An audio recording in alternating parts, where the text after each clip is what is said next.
¿Sí? ¿O hay algo que esperar? Nada, ¿no? No, Ah, puede empezar. ya, ya. Buenas noches. Vamos a comenzar a hablar acerca de la célula miocárdica y Recording in progress. vamos a llegar a tocar también lo que es el potencial de acción y de reposo, ¿ya? Enfatizando que hay dos potenciales de membrana de las células especializadas y de las células de trabajo. El objetivo es que en la siguiente clase que tengamos el día domingo, ¿cierto? En la mañana, podamos integrar lo que vamos a hablar hoy día con respecto también a lo que es este sistema de contracción o de acoplación entre la actina y la miocina, lo que ya pasa a ser la parte mecánica, ¿no? De la actividad cardíaca.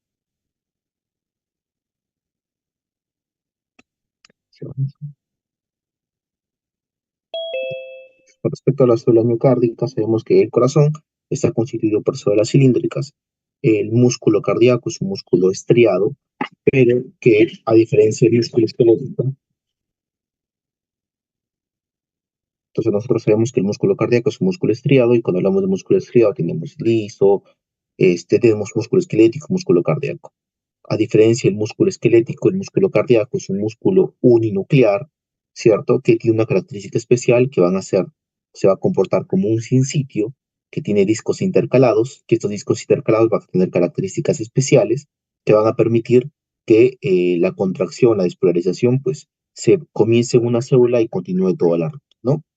Esta se va a dividir en sus extremos en una o más ramas, van a establecer conexiones con las ramas de las células adyacentes, y esto es importante, ¿no? Constituye una rama intricada de células anastomosadas que se van a denominar sinsitios.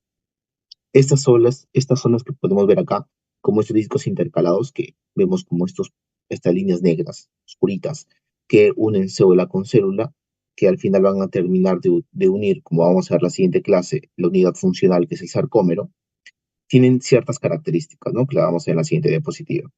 Estos discos intercalados van a tener dos comunicaciones en esencia, ¿no? Las gap junctions, que son uniones que van a permitir la comunicación de iones, ¿no? De cationes, de aniones, entre una célula y otra célula, y las desmosomas o las fases adherentes, que vienen a ser un poco más la parte mecánica, que comunican célula con célula, pero la parte mecánica que vamos a ver en la siguiente clase, ¿no? Pero es importante que lo conozcamos así. Una célula cardíaca es una célula uninucleada que es parte del músculo estriado, pero que tiene como característica especial que funciona como un sinsitio. Y gracias a que funciona como un sinsitio, a que tiene discos intercalados, que van a tener estas dos uniones importantes, ¿no? La primera, que es un poquito más iónica, que va a comunicar una célula con otra célula, que va a pasar cationes como calcio, sodio, potasio, y la segunda, que es la parte mecánica, ¿no? La de las desmosomas, que van a comunicar una célula con otra célula, permitiendo ya la contracción. Algunas veces, si leemos un poco más a detalle, cuando hablamos de estas dos uniones, se reporta como estas uniones gap, estas gap junctions, se encuentran en la parte lateral de la unión de célula con célula, ¿no? Mientras que los desmosomas o las fases adherentes se encuentran en la parte transversal. Si lo queremos dibujar de la siguiente manera, es más o menos así, ¿no? Se comunica una célula con otra célula, esta es una célula, y la de acá es otra célula, ¿no? En esta parte transversal de las comunicaciones tenemos la que son las uniones de los desmosomas o las fases adherentes, y en la parte lateral tenemos estas uniones gap, las gap junctions, ¿no? Y nuevamente vuelvo a enfatizar, estas gap suelen comunicar un poquito más la parte iónica, ¿no? Cationes, sodio, potasio, calcio, mientras que la de los desmosomas pues es la parte más mecánica. Cuando hablamos de los tipos de células miocárdicas, células cardíacas, tenemos que dividir dos células especiales. Las células especializadas o de conducción, que hablamos poco en la primera clase, del nódulo sinusal, del nódulo auriculoventricular, de las de His, y las células miocárdicas, o también conocidas como células de trabajo.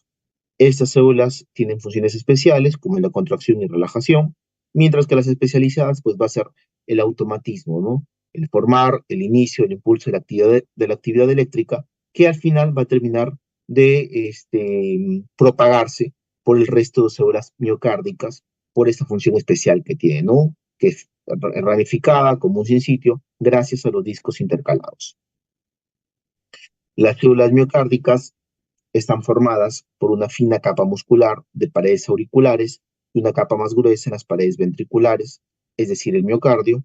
Estas células contienen numerosas miofibrillas, que son características, ¿no?, del músculo estriado, que van a ser finas, constituidas por filamentos contráctiles formados por proteínas denominadas actina y miocina, ¿no? Estos filamentos delgados, la actina, y los filamentos gruesos, que son la miocina. En realidad, guarda muchas características con el músculo esquelético, ¿no? Hacer un músculo también estriado. En esencia, pues la diferenciación pues va a ser estos discos intercalados, ¿no? Que no se encuentran a nivel del músculo esquelético, ¿no? Y vamos a ver algunas características del potencial de acción, también que son diferentes, sobre todo en la meseta, a diferencia de los otros músculos estriados. Estas miofibrillas otorgan a las células miocárdicas la propiedad de la contracción. Cuando hablamos de las propiedades del corazón, es importante recordar que el automatismo es una propiedad por la cual el corazón genera sus propios impulsos y se coloca en paréntesis nodo sinusal porque dentro de las células especializadas como nódulo sinusal, nódulo auriculoventricular o las de His, pues tienen esta capacidad de poder autogenerar, ¿no? De poder generar de manera innata el impulso eléctrico, a diferencia de las células de trabajo, ¿no? Estas células de trabajo van a despolarizarse como consecuencia de un impulso proveniente de algún otro tipo de célula.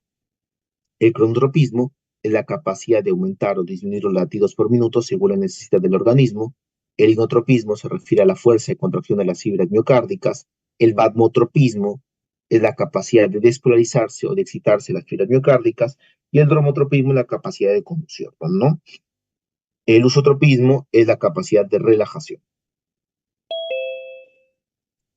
Ya conociendo sobre las características principales del músculo estriado cardíaco, vamos a hablar acerca del potencial de acción cardíaco, enfatizando en que debería haber dos tipos de potencial de acción, ¿no?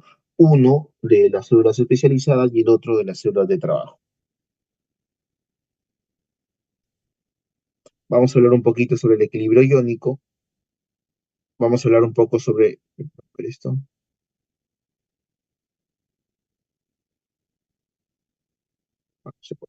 Vamos a hablar un poco acerca del equilibrio iónico, donde sabemos de que la membrana celular, conocida como sarcolema también, va a tener que tener un equilibrio, ¿no? Y ese equilibrio va a depender de los aniones o cationes presentes. Como podemos ver acá, cada cation, en este caso el potasio y el sodio, ¿ya? En este caso, cada cation va a tener cierto potencial de difusión, ¿no? En el caso del potasio, un potencial de membrana de menos 94, un potencial de equilibrio de menos 94, y en el caso del sodio, un potencial de equilibrio de más o menos más 61, dependiendo de qué, del lugar donde se encuentran más concentrados. Nosotros sabemos que el principal cation intracelular viene a ser el potasio, y el principal cation extracelular pues viene a ser el sodio, ¿no? Y dependiendo de este va a tener un potencial de equilibrio, ¿no? Con cierto valor, mucho más negativo o mucho más positivo. En el interior de la célula hay una elevada concentración de iones con carga negativa, especialmente iones de fósforo inorgánico, sulfato orgánico y proteínas, aniones, ¿no? Negativo, mientras que en el exterior de la propia célula hay una concentración elevada de iones de sodio con carga positiva, ¿no? Los cationes. Es en esta búsqueda del equilibrio iónico que se nos plantea una ecuación, ¿no? Que es la ecuación de Nernst, ¿no? Que habla del potencial de Nernst. ¿De qué nos habla el potencial de Nernst? El potencial de Nernst nos habla de que cada cation o cada anión, cada ion va a tener un potencial de equilibrio, ¿no? Y este potencial de equilibrio va a tener un valor que puede ser positivo, puede ser negativo. En el caso de las células miocárdicas, ¿no? Del sarcolema, que es la membrana miocárdica, de la célula miocárdica, a la que mayor permeabilidad tiene esta célula miocárdica, esta membrana miocárdica, es al catión de potasio. Por lo tanto, el potencial de equilibrio, la ecuación de Nernst, que plantea un potencial de equilibrio de un ion específico, se extrapola al de la célula miocárdica, que viene a ser el valor de potasio. Por lo tanto, al ser el potasio un ion tan permeable en esta membrana de la célula cardíaca, este valor que va a tener de equilibrio de ecuación de Nernst se extrapola al potencial de reposo que va a tener la membrana miocárdica. Por lo tanto, acá no lo vemos, pero lo podemos ver acá, cuando hablamos del potencial de equilibrio de los distintos iones, De sodio, el potencial de equilibrio es más 70. De potasio, el potencial de equilibrio es menos 94. ¿Cómo se obtiene ese potencial de equilibrio? Por esta ecuación de Nernst. No vale la pena que la puedan aprender, pero sí es importante que la recordemos. Del calcio, el potencial de equilibrio va a ser más 132, de cloro va a ser menos 28, y si nosotros recordamos un poco cuál es el potencial, el valor del potencial de membrana de reposo de la célula miocárdica, pues es menos de 85, a menos 90, a menos 94. Muy similar al de este cation, al del potasio. ¿Por qué? Porque la membrana miocárdica tiene la mayor permeabilidad hacia este cation, ¿no? Por eso se extrapola el valor del potencial de membrana con el potencial de equilibrio que va a tener el ion potasio. Entonces, cuando hablamos del potencial de reposo transmembrana, sabemos que en un estado inicial existen iones de potasio y otros iones que van a ser aniones algunos dentro y fuera de la célula. Nosotros sabemos que el potasio es el principal cation intracelular por la alta permeabilidad que tiene, ¿no? Esta alta permeabilidad que tiene genera este potencial de reposo transmembrana en un valor de equilibrio muy similar al del potasio, que viene a ser menos 90, menos 94. Esta característica es la gráfica del potencial de acción de las células de trabajo, ¿no? Vamos a ver un poquito más adelante cómo se modifica esa relación a las células especializadas. El potencial eléctrico a través de la membrana de una célula cardíaca en reposo se denomina potencial de membrana en reposo y se extrapola del potencial de equilibrio de potasio, ¿no? Que viene a ser menos 94. Es importante también que podamos recordar, ¿no? Con esta gráfica, que hay bastante heterogeneidad, no solamente entre ambas células, trabajo y las especializadas, sino también estas va a variar de acuerdo al origen o a la ubicación que se puedan encontrar las células. Y esto lo podemos evidenciar en la siguiente gráfica del potencial de reposo y de acción de cada célula. Esto es a nivel de nódulo sinusal. Vamos a ir pudiendo, haciéndonos una idea de cómo es la característica del potencial, ¿no? De reposo y de acción a nivel del nódulo sinusal. Cambia, ¿no? Viene a ser un 4, viene a ser un 0 y viene a ser un 3.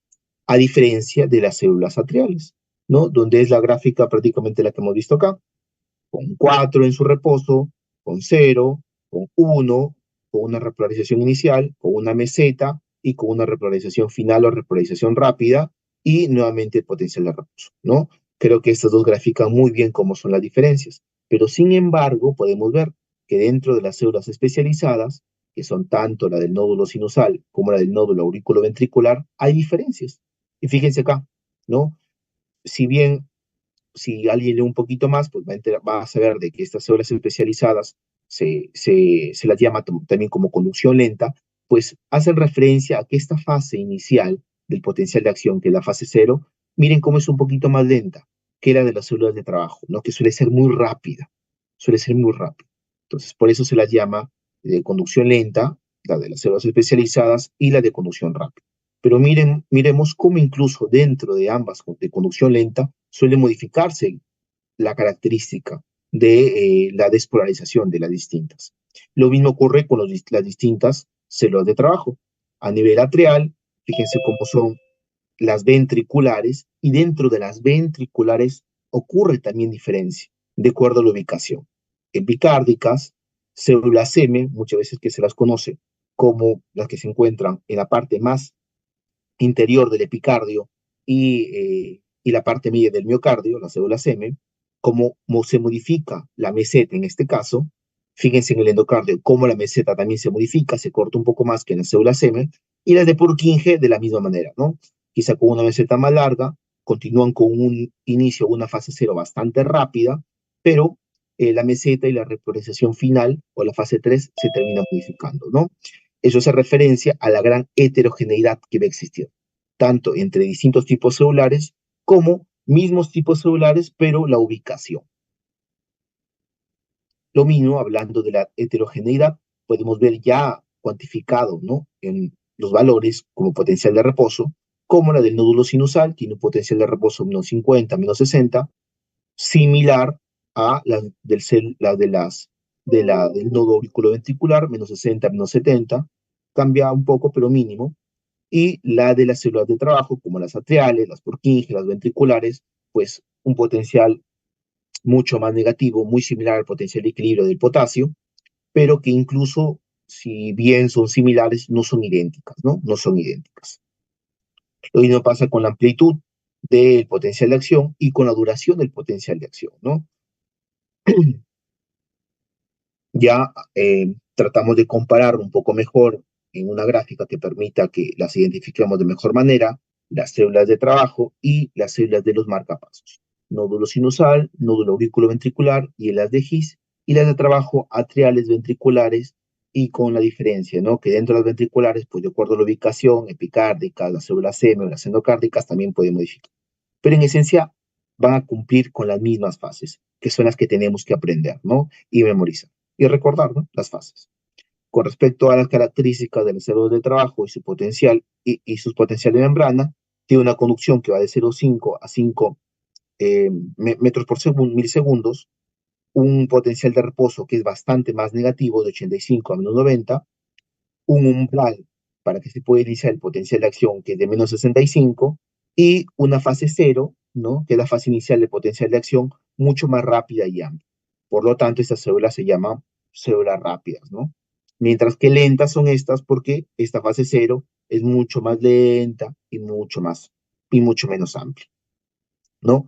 Cambian las distintas fases también en las células de marcapaso, sí, porque tienen un potencial de reposo no tan negativo, menos 55 y menos 60 milivoltios, un umbral que se encuentra en menos 40, y la fase cero, como mencioné, es más lenta y menos amplia, ¿no? Ya no son 0, 1, 2, 3 y 4, sino que una fase cero, que es una fase inicial, una fase 4, disculpen, que es la fase inicial, una despolarización, la fase de reposo, una fase cero donde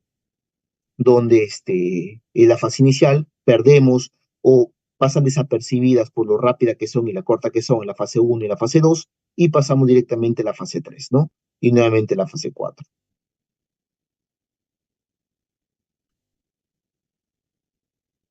Vamos a hablar acerca de la célula de trabajo y ver cómo son las características de las distintas fases en relación a la fase, al potencial de reposo, que es la fase 4, pues podemos ver cómo prácticamente en esencia va a depender de estas corrientes de potasio.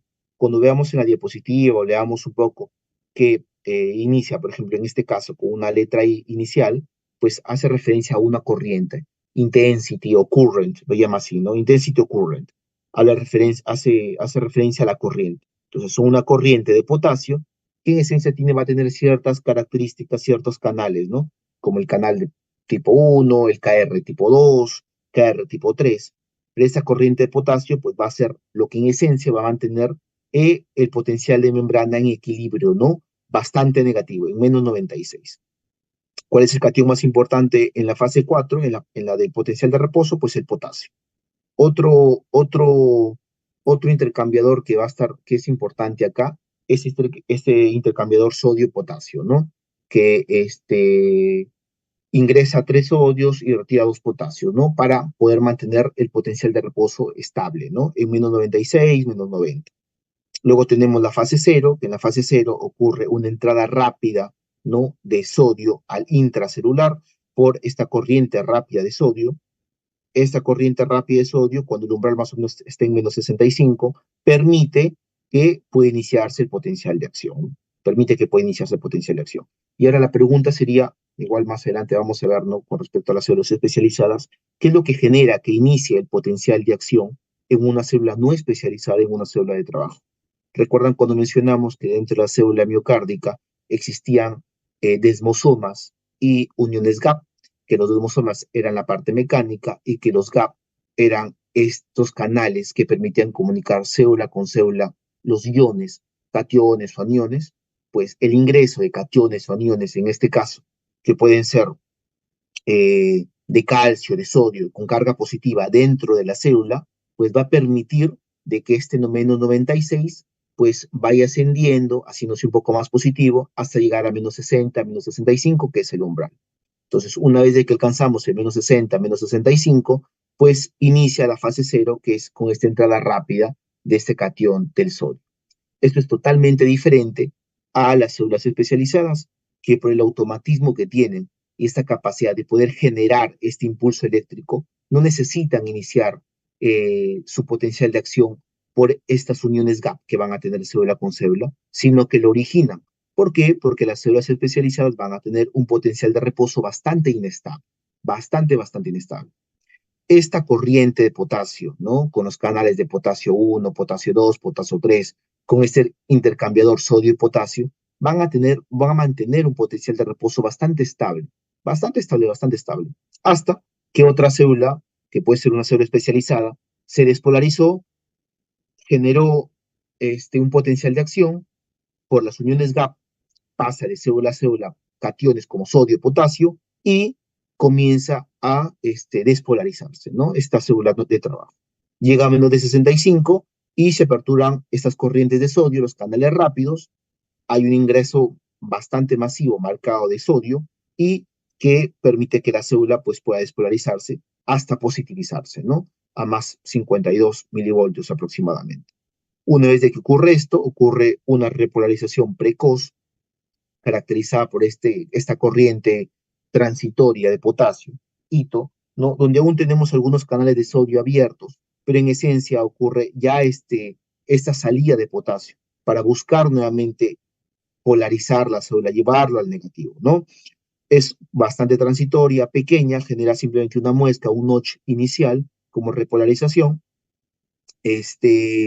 y luego pasamos a la fase 2, donde tenemos la meseta. En esta meseta lo que ocurre es ya dependiente totalmente de esta corriente de calcio, estos canales tipo L.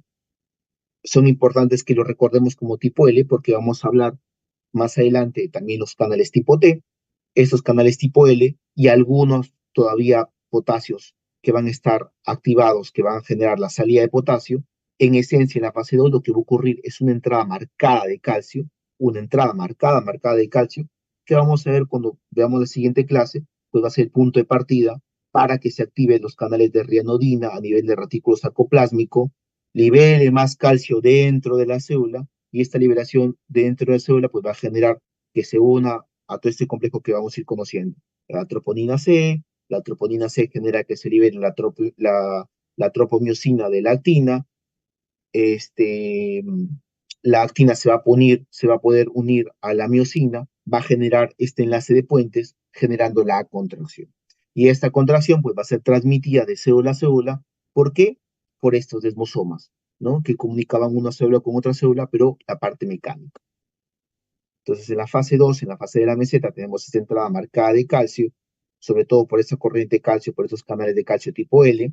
Aún hay canales de potasio que lentamente están tratando de sacar potasio de la célula para buscar negativizarlo, pero son prácticamente mínimos. Luego tenemos la fase 3, donde ya ocurre la repolarización final o la repolarización rápida, ¿no? Esta repolarización ya es más importante, mucho más marcada que la fase inicial, que la fase 1, donde ocurre una marcada salida de potasio. Esta marcada salida de potasio se da a cargo de las corrientes de potasio, pero eh, hay dos canales importantes, ¿no? El slow, que es el lento, y el rápido, ¿no? Que va a ser el S y el R, ¿no? Van a estar activos acá, sacando el potasio de la zona, del intra al extracelular, ¿no? Luego volvemos a la fase, una vez de que se logra polarizar nuevamente, marcar al otro extremo, pues volvemos nuevamente a la fase 4, que es la fase de reposo.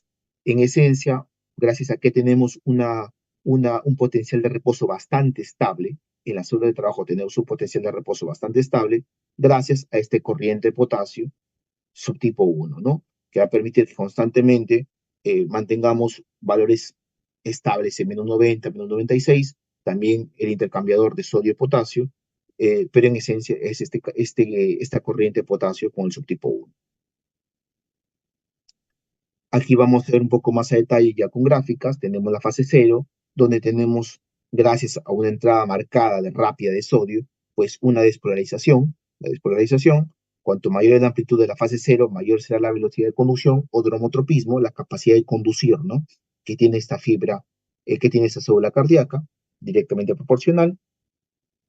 Tenemos la fase 1, que es una repolarización rápida, una repolarización inicial, que era lo que habíamos comentado en un inicio, ¿no? Que generó un notch, ¿no? Que busca negativizar un poco la célula, pero es realmente transitoria.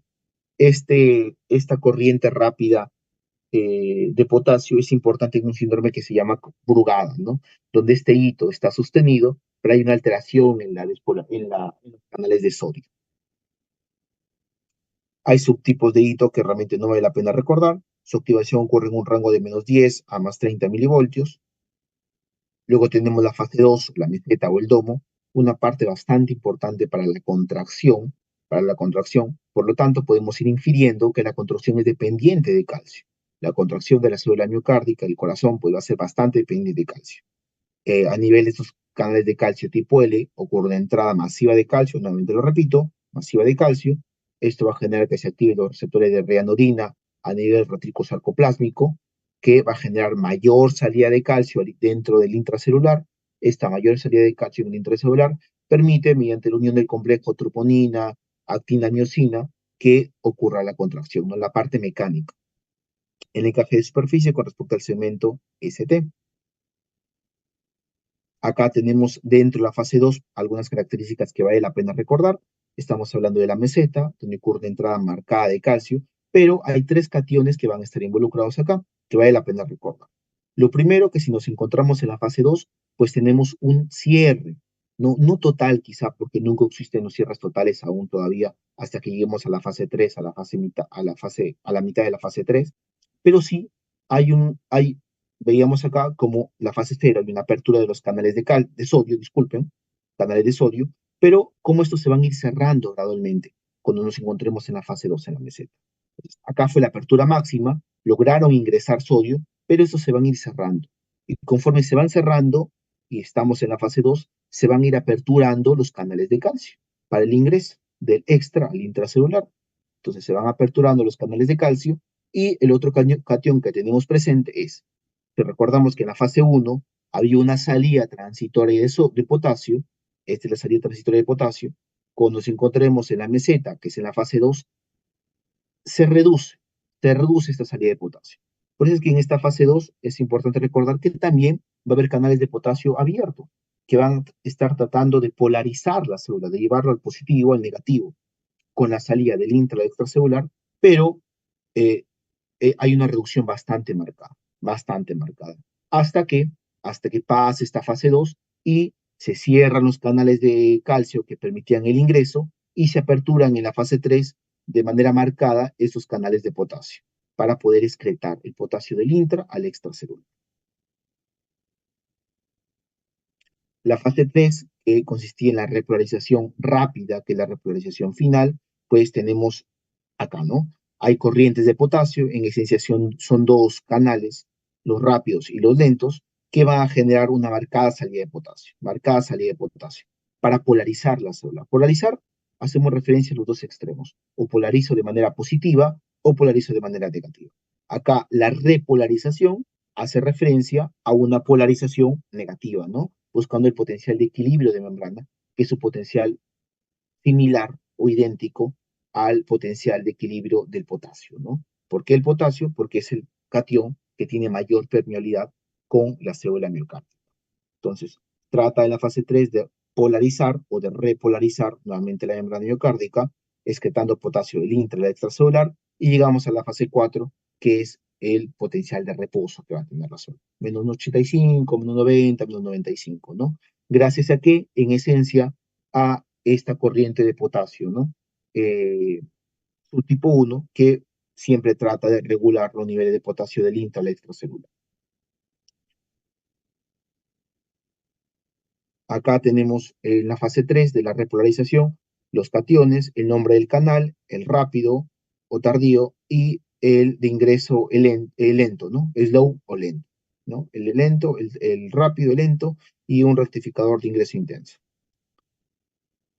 ¿Vale la pena que recordemos los subgenes? No vale la pena acá. Como le mencionaba, hay enfermedades como Brugada, donde tenemos la integridad de estas corrientes de potasio, a veces la transitoria y la de hito, pero es alterada, por ejemplo, la de sodio, que va a generar patologías específicas. La fase 4 ya nos encontrábamos acá, y lo que ya habíamos conversado, ¿no? Esta corriente de potasio, sobre todo el subtipo 1, pues va a mantener en equilibrio la membrana celular. Es importante que recordemos acá, en esta fase 4, que de acuerdo al tipo de célula, ya sea célula especializada o célula de trabajo, pues va a depender los distintos canales que vamos a tener acá. Acá es importante que recordemos que lo que está subrayado o lo que está en un cuadro rojo son lo que se va a encontrar en la célula especializada, sobre todo. En la célula especializada, que vamos a ver a continuación, hay una corriente Fanny. Esta corriente Fanny, pues va a encontrarse en la célula marcapaso, va a mantener un potencial de membrana inestable, pero que va a permitir despolarizarse de manera automática, no autónoma. Luego vamos a tener estos canales de potasio tipo T y canales de potasio tipo L, ¿no? Acá solamente estamos viendo los T. Este, sí, los T. Vamos, ahora les voy a explicar. Pero dentro de la fase 4, en las células especializadas, vamos a hablar de estos dos, de los canales de potasio, la corriente de potasio, esta corriente Fanny, esta corriente Fanny, los canales de calcio tipo T, mientras que en la célula de marcapaso, los que ya había mencionado, ¿no? Esta corriente de potasio, sobre todo el subtipo 1, y la bomba sodio-potasio TPasa, con este intercambiador de sodio y potasio que va a mantener la membrana estable. Ahora vamos a hablar de las células de marcapaso. Cuando hablamos de las células de marcapaso, pues hablamos que el potencial de reposo es distinto, ya no es menos 96 o menos 90, sino es menos de 55, y su potencial umbral pues también se va a modificar, ¿no? Ya no es menos 60, sino es menos 45. Yo les había mencionado que para que en la célula de trabajo pueda iniciarse, cambiar de un potencial de equilibrio bastante estable que se encontraba acá en menos 85, para que pueda iniciarse esta fase cero, pues era secundario a que en una célula contigua había ocurrido alguna despolarización, algún potencial de acción, teníamos cationes que por las uniones gap, que eran estas uniones laterales que habían de célula con célula, ingresaban a esta célula. Este ingreso de sodio y de calcio generaba de que el umbral pues pueda ascender, ¿no? Y que pase de menos 85 hasta menos 65. Y cuando llegaba a menos de 65, pues iniciaba la fase cero, ¿no? Esta fase cero con la entrada rápida de este catión sodio al intracelular y toda la ruta que ya conocemos. En la célula de marcapaso, en la célula especializada, no ocurre eso.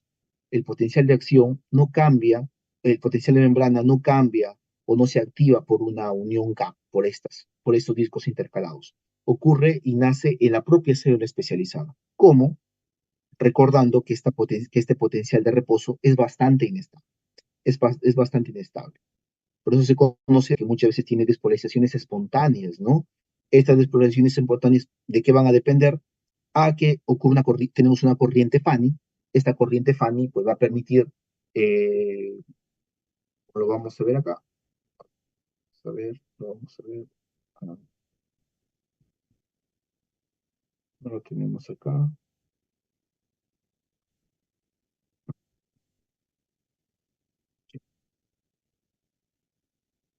no lo tenemos acá. Esta corriente Fanny pues, va a permitirte que la célula se vaya polarizando hacia el lado positivo de manera espontánea porque es un potencial de membrana bastante inestable. Una vez de que la corriente Fanny pues, es activada, tenemos los canales de calcio tipo T. Esos canales de calcio tipo T van a acercar el potencial de membrana celular a más o menos menos 45, y una vez que el potencial de membrana llega a más o menos de 45, ocurre la activación de los canales de calcio tipo L, que los canales de calcio tipo L pues ya son parte del inicio del potencial de acción, ¿no? O la despolarización de la célula especializada. Una vez que tenemos en la fase cero estos canales de calcio tipo L, luego tenemos ya buscando la repolarización con los canales de potasio, la salida del potasio del intra al extracelular, buscando negativizarlo hasta que nuevamente se reinicie, ¿no? Vuelve a repolarizar o polarizar la célula hacia la parte negativa, está bastante negativa, pero es un potencial de membrana muy inestable, potencial de reposo muy inestable. Ocurre nuevamente por esta corriente IF, esta corriente Fanny, por unas células HCN. Estos canales HCN permiten de que pueda polarizarse hacia la parte positiva. Ocurre los canales de calcio tipo T, de los canales de calcio tipo T llevan el umbral hasta el potencial de membrana hasta menos de 45, llega al umbral, se activan los canales de calcio tipo L y se vuelve a reiniciar todo esto, ¿no? ¿Qué, qué, qué es lo que genera, qué es lo que genera que no tengamos un potencial de membrana tan estable en la célula especializada, a diferencia de la célula de trabajo, que no tenemos esa corriente de potasio, ¿no? que habíamos mencionado. También existe muy poco, acá está mencionado el intercambiador sodio y potasio, pero en realidad existen muy pocos intercambiadores sodio y potasio en la célula especializada, existe muy poca corriente de potasio subtipo 1, por lo tanto el potencial de membrana no es tan estable, no es estable como en la célula de trabajo. Y al no ser estable, se despolariza con bastante facilidad, ¿no? La corriente Fanny con los canales HCN, los canales tipo T de calcio, los canales tipo L de calcio, que ya es parte de la despolarización. Acá vamos a mostrar lo que les he mencionado de la célula de marcapaso. En la fase 4, que es la fase de reposo, en teoría, que es el potencial de reposo celular, es una fase de reposo bastante inestable, un potencial de membrana bastante inestable. ¿Por qué? Porque tiene muy pocos intercambiadores sodio-potasio y muy pocos canales de potasio con el subtipo 1, que eran los que mantenían la estabilidad en las células de trabajo. Acá no existen, o existen muy pocos. Por lo tanto, lo primero que ocurre, ¿qué activa esta corriente Fanny? La corriente Fanny está activada por la polaridad. Mientras más polarizado sea, más rápido se va a activar. Es muy inestable y la polarización lo activa muy rápido. Recuerden que mientras más alejado esté del cero, mientras más alejado del cero, está más polarizado, ya sea positivo, ya sea negativo. Entonces, en este caso está hiperpolarizado, negativo, ¿no? Y esta hiperpolarización negativa hace que se active esta corriente Fanny. Esta corriente Fanny se activa, luego genera de que se activen los canales de calcio tipo T. Estos canales de calcio tipo T aún forman parte de la fase 4, fíjense acá, fase 4. Una vez de que llegan al umbral, que es menos de 45, se activan los canales de calcio tipo L, que ya son parte de la fase 0. El potencial de acción ocurre acá, ¿no? Gracias a que la fase 4 era una fase bastante inestable, ¿no? Tenía un potencial de membrana bastante inestable. Pero si nos preguntaran qué ocurre, qué canal se activa o de qué canal es dependiente el potencial de acción de la célula de marcapaso, es de los canales de calcio tipo L, ¿no? Y acá ocurre lo de calcio tipo L. La fase 4, la hiperpolarización negativa, activó la corriente Fanny. Esa corriente Fanny activó los canales de calcio tipo T, que simplemente llegaron al umbral, y una vez llegado al umbral, los canales de calcio tipo L, pues permitieron el ingreso masivo de calcio. Este ingreso masivo de calcio nuevamente despolarizó la célula, la acercó mucho a cero y ocurre la repolarización gracias a los canales de potasio. Trata de excretar potasio del intra y la extracelular, trata de excretarlo y nuevamente lo negativiza. Una vez negativizado, hay eh, canales de potasio ATP dependientes, que tratan, como ya se fue demasiado negativo, tratan de acercarlo un poco al potencial de reposo, que nos dé más o menos, como lo pueden, 55, 50, y una vez aquí, nuevamente, esto es bastante inestable y se vuelve a repetir todo el ciclo. En las células especializadas se presenta prioridad natural a los iones de sodio y de calcio. Es importante que, no lo tenemos acá, pero vamos a poner acá para poder diferenciarlas. Es importante que recordemos ciertas diferencias, ¿no? Ya habiendo hablado de los distintos potenciales de acción, tanto de la célula de trabajo y la célula de marcapaso. La primera es la morfología con las distintas fases, ¿no? Acá hay fase 4, fase 0, 1, 2, 3 y 4. En la célula de marcapaso, la especializada no, hay una fase 4, que es una fase de reposo bastante inestable. Esta fase de reposo es bastante estable, este potencial de reposo es bastante estable. El potencial de acción en la célula de trabajo va a depender del ingreso marcado de los canales rápidos de sodio, mientras que en la célula de marcapaso no. Depende de los canales de calcio tipo L. Canales de calcio tipo L. Entonces, acá es calcio, aquí es sodio. La repolarización en esencia es la misma, ¿no? La repolarización en esencia es la misma por canales de potasio. Y nuevamente volvemos al potencial de reposo. Potencial de reposo. Tiene un potencial de reposo bastante inestable, lo vuelvo a mencionar.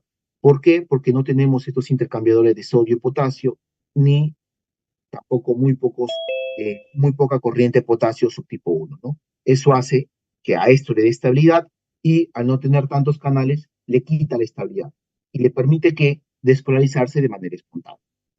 Como es inestable, se puede despolarizar de manera espontánea, mientras que este no. Para que este pueda despolarizarse, esta célula de trabajo va a depender de las gap junctions, ¿no?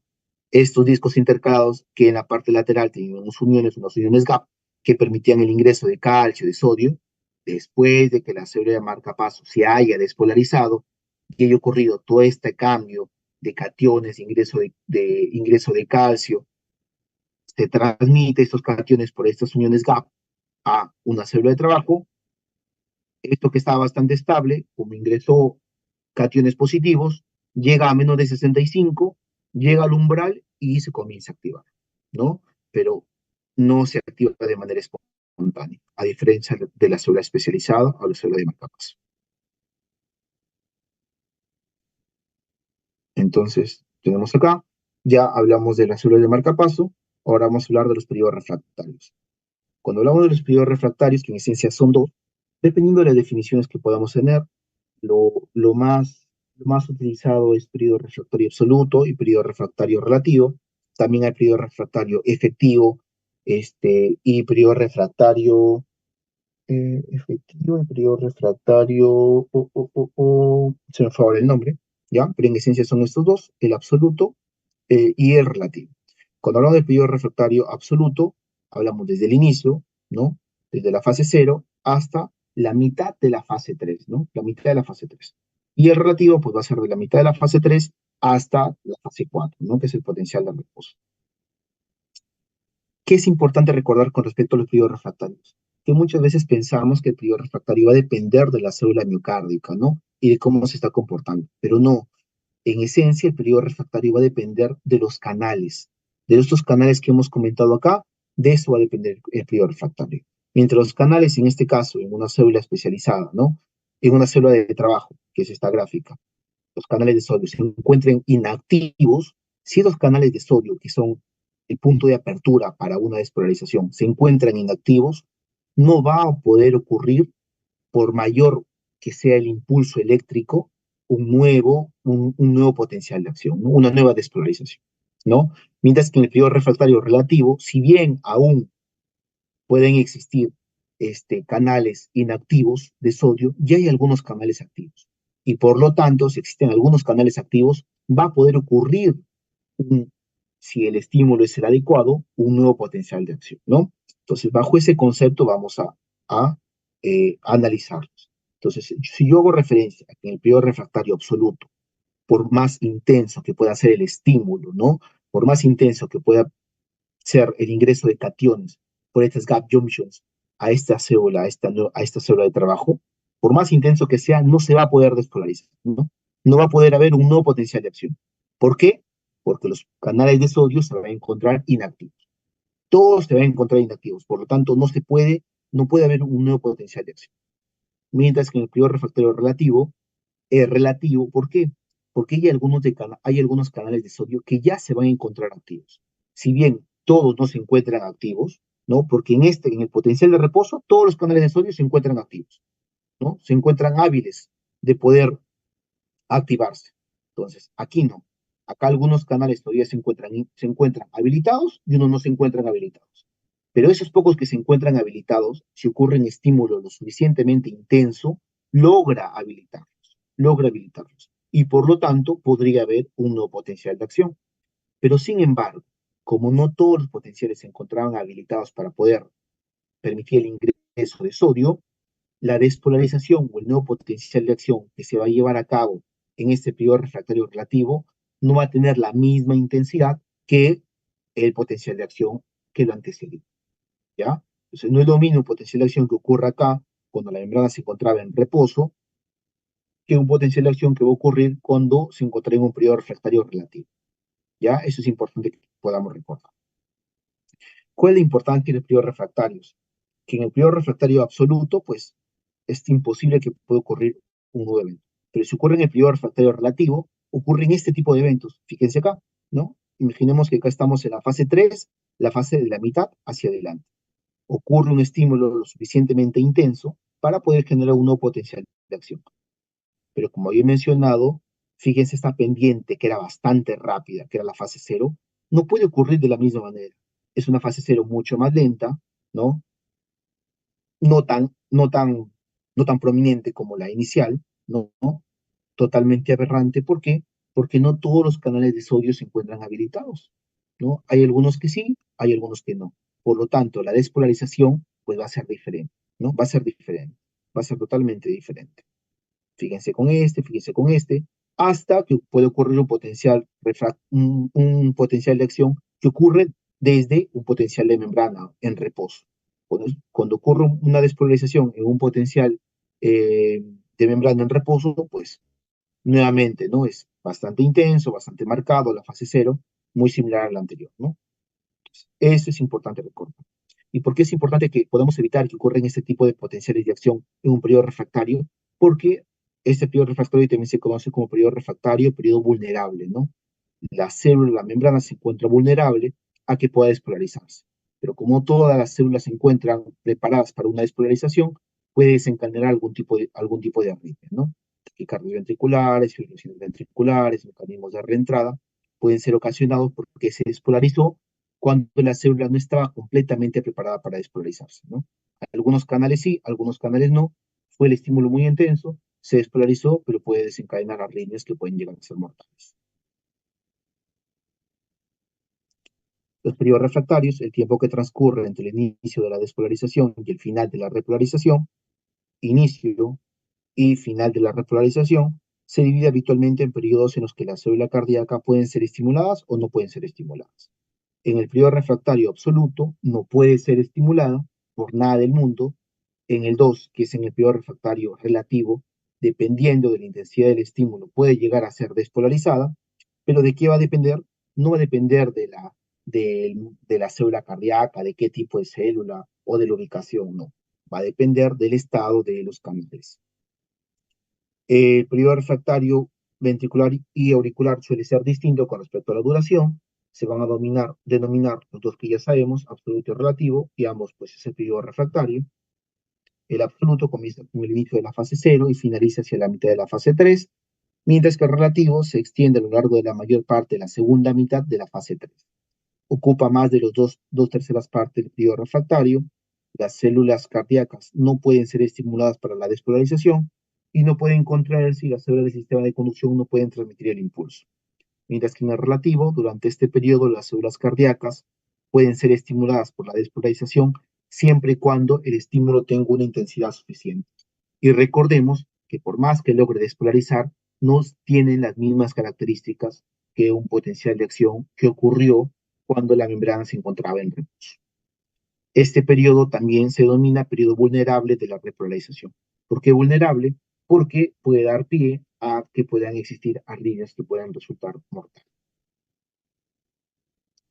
La siguiente clase vamos a ver acerca de esto, acerca de este complejo que va entre excitación y contracción. Voy a adelantar un poco para que podamos hacer la unión, ¿no? Podamos quedarnos con esta unión entre lo que hemos hablado y lo que viene.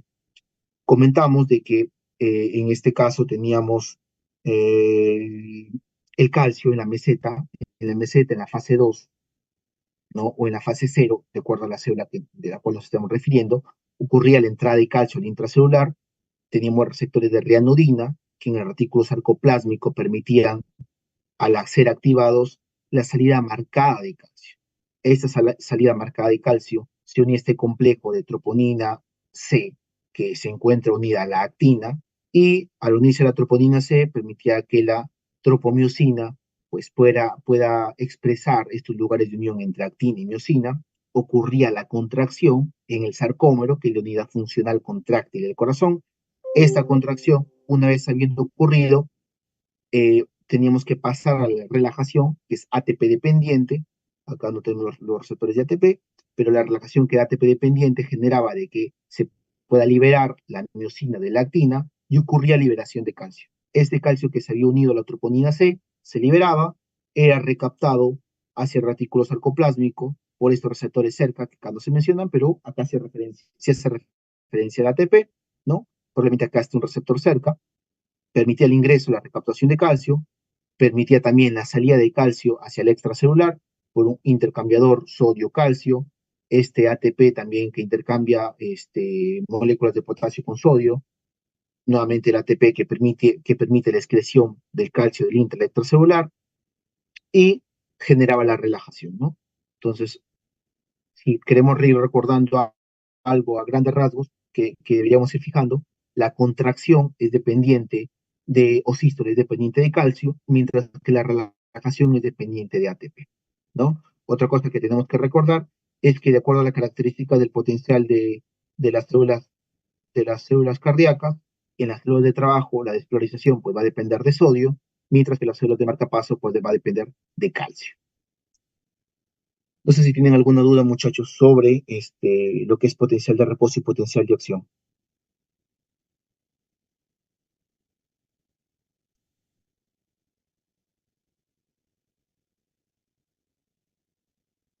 ¿Aló?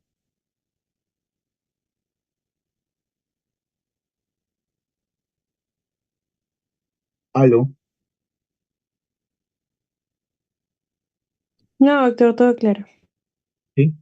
Entonces, la siguiente clase, que es el domingo en la mañana, vamos a hablar del sistema, ¿no? Ya excitación, contracción. Excitación es lo que hemos visto prácticamente ahora con los potenciales de acción y vamos a ver cómo eso se transmite para la contracción del sarcómero, que es la unidad contráctil miocárdico.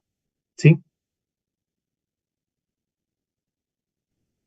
Ya, Doctor, muchachos. una pregunta. ¿Cuál sería el temario para el primer examen? Esto, sobre todo lo que es potencial de acción y excitación, contracción. O sea, los tres primeros temas que van a ser estos. Lo que vimos en la clase pasada, que es EKG, EKG. Hay uno que hemos visto al inicio también, ¿no? ¿Cuál fue el que hemos visto al inicio? Ah, el sistema eléctrico conducción. Inducción eléctrica. Sistema eléctrico conducción, potencial de acción y excitación y contracción. EKG no, EKG no. Esos son los tres temas. La fecha del examen no cambia, ¿cierto? Seguiría siendo el martes temprano. Es este martes, ¿no? Sí, yo creo que sí. Igual lo conversamos el día domingo. Porque hablé con la escuela y la escuela me dijo que otras fechas me dio, quiero coordinar bien con ellos. Voy a Ok, hablar con ellos el día de mañana, que es un día laboral. ok, doctor. ¿A qué hora va a ser la clase del domingo, doctor? A las, mientras más temprano para mí mejor, ¿podría ser a las 7? ¿O prefieren a las Sí, 7?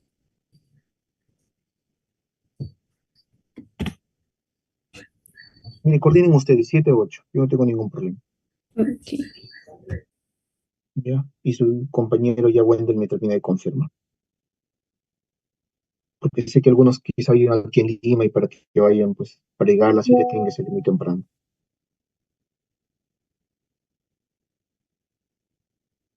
¿Ya? Ya, chicos, entonces nos vemos el domingo.